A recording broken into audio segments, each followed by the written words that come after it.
मध्य प्रदेश का एक ऐसा कोना जहां आज भी बिजली आधी रात के बाद आती है और सुबह 5 बजे चली जाती है। खेतों के बीचों बीच मिट्टी का एक पुराना मकान, लाल ईंटों वाला आंगन में नीम का पेड़ और बगल में छोटा सा तालाब। यही घर था निशा का। निशा, उम्र 29 साल, गोरा रंग, लंबी लंबी आंखें जिनमें काजल हमेशा हल्का सा धुंधला रहता था, होंठ गुलाबी और भरे हुए। उसका बदन ऐसा कि सारी भी शर्मा जाए, कमर इतनी पतली कि एक हाथ में आ जाए और कूल्हे ऐसे कि चलते वक्त लहरें उठती थी। गांव के लड़के उसे दूर से देखते और सांस रोक लेते। शादी हुए थे 4 साल। पति विकास दिल्ली में एक प्राइवेट कंपनी में मैनेजर था। महीने में 10 से 15 दिन आता, थक कर सो जाता, सुबह फिर निकल जाता। घर में बस निशा और उसका देवर विक्रम, उम्र 34 साल। कसरती बदन, चौड़ी छाती, हाथों पर नसें उभरी हुई। दिन भर गांव के बाहर अपने छोटे से गैराज में ट्रैक्टर ट्रॉली ठीक करता। शाम को लुंगी बनियान में घर लौटता तो पसीने से तर बदन चमकता। उसकी आवाज भारी थी, हंसी में एक अलग ही मर्दानगी। निशा जब भी उसे देखती, उसकी नजरें अपने आप नीचे झुक जाती। 1 जून की सुबह, गर्मी इतनी कि हवा भी जल रही थी। निशा सुबह 7 बजे ही नहाकर निकली थी। गीले बाल, हल्की गुलाबी साड़ी बिना ब्लाउज के, सिर्फ पेटीकोट और साड़ी लपेटे हुए। वह पूजा की थाली सजाकर मंदिर जा रही थी। विक्रम अभी अभी गैराज से लौटा था।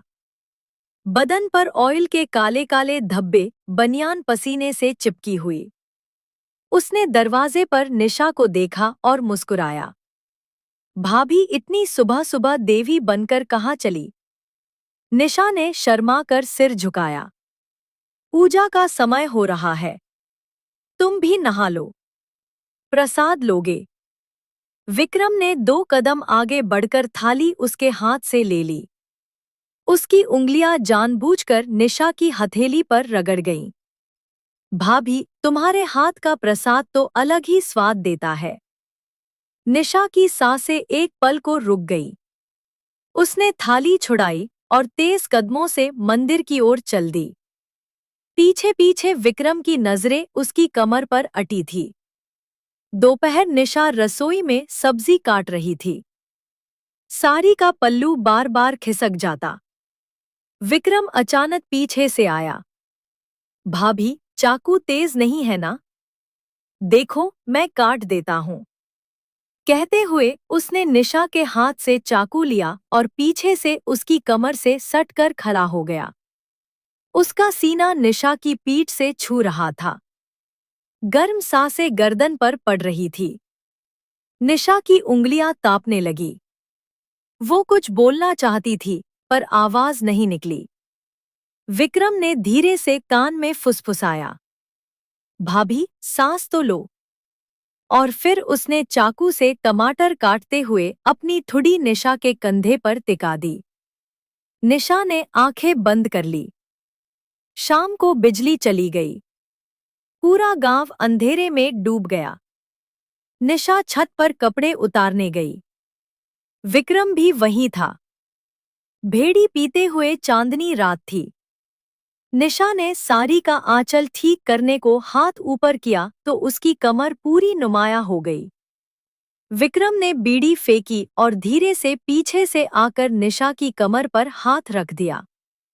भाभी, ठंड लग रही है क्या? बदन कांप रहा है तुम्हारा। निशा ने हाथ हटाने की कोशिश की, लेकिन विक्रम ने धीरे से खींचकर उसे दीवार से सटा लिया। डर मत भाभी, भैया तो महीनों बाद आएंगे। घर में हम 2 ही तो हैं। थोड़ी गर्माहट तो बनती है। निशा की सांसें तेज थी, हंट कांप रहे थे। उसने धीरे से कहा, विक्रम, यह गलत है। विक्रम ने उसके कान में फुसफुसाया, गलत? सही बाद में देख लेंगे भाभी। अभी सिर्फ महसूस करो। और फिर उसने निशा का पल्लू धीरे से खींच दिया। चांदनी में निशा का गोरा बदन चमक रहा था। विक्रम की आंखों में आग थी। निशा ने आंखें बंद कर ली। वो पहली रात नहीं थी। बस पहली रात थी जब निशा ने विरोध नहीं किया। उसके बाद की रातें अलग थी। हर रात बिजली जाती और विक्रम चुपके से निशा के कमरे में आ जाता। कभी दीवार के सहारे, कभी जमीन पर बिछी चारपाई पर। निशा शुरू में रोती, फिर चुप हो जाती, फिर खुद ही विक्रम की बाहों में सिमट जाती। एक रात बरसात हो रही थी। बादल गरज रहे थे। निशा बिस्तर पर लेटी थी। सारी गीली हो चुकी थी। विक्रम दरवाजा खोलकर भीगा हुआ अंदर आया। बिना कुछ बोले उसने निशा को गोद में उठाया और दीवार से सटा दिया। निशा के होठों पर उसने अपना हंट रख दिया। पहली बार चूमा। निशा की आंखों से आंसू और बारिश का पानी एक साथ बह रहे थे। धीरे धीरे दिन बदलते गए। निशा अब